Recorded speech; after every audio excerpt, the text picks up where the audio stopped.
John's powers manifest in Superman, Lois and Clark issue 6. Out on their farm, Lois rushes to Clark, showing him that this world's Superman has been exposed, and everyone knows that he is Clark Kent. Clark reassures his wife that they'll keep on living, but the news makes things dangerous. In present time, Clark is out in San Francisco trying to find Cora. Lois calls her phone so Clark can hear for it with his super hearing. Drowning out all the noise of the city, he finds it and rushes to her. Lois goes to John's school, where he is researching Superman on his computer for a biography he wants to write for extra credits. Clark eventually finds the cabin that Cora is being held at by Mannheim's thugs. He knocks out the guards and frees Cora, but she is forced to tell them who Lois is. On the Roosevelt Bridge, Glenn and Riddick arrive, ready to film parts of Riddick's new reality TV show.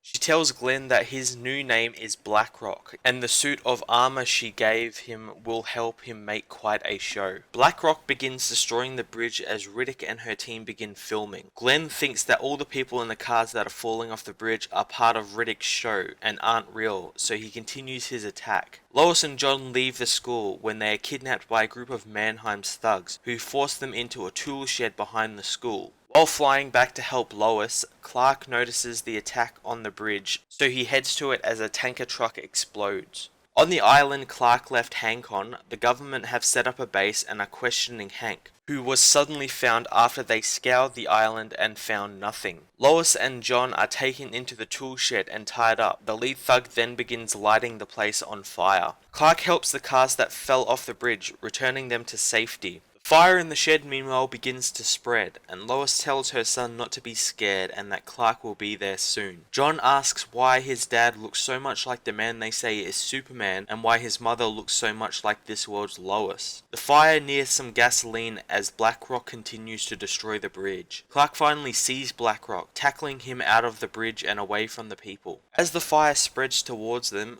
John, angered that his mother won't tell him the truth, snaps out of his binds, freeing himself. On the island, Hank is still being interrogated when they are alerted to something happening outside. Hyathis, the alien after the Oblivion Stone, arrives, demanding the stone from Hank. Clark continues to fight BlackRock, with Riddick calling her boss, saying that they have a big problem now. John frees his mother, but they are trapped inside the shed thanks to the fire covering the door. John reaches through the fire, unharmed, and unlocks the door, allowing them to escape.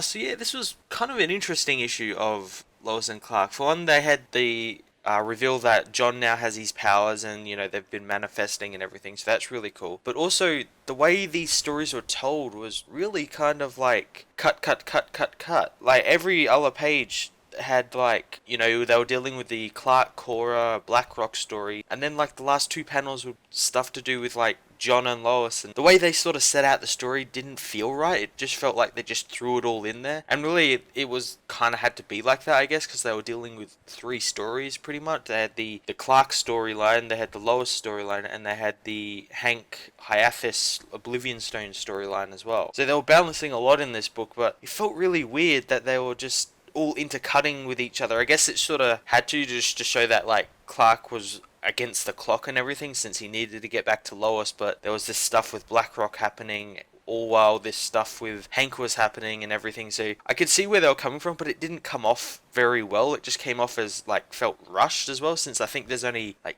one or two issues left of this series. So it just felt they were sort of trying to wrap up some stuff before the series ends. But other than that, I really enjoyed it. I thought, John finally getting his powers was really cool, and seeing Clark just saving all the people on the bridge. And I like that BlackRock, he's one of those kind of innocent villains, like he's being tricked into doing all this stuff where he thinks, oh, it's all fake, it's all for reality TV shows, CGI and fake cars and everything, but really it's all real, and he doesn't realize this and everything. I thought that was really interesting. The pacing in the story really brought it down. I'm going to give it an 8 out of 10.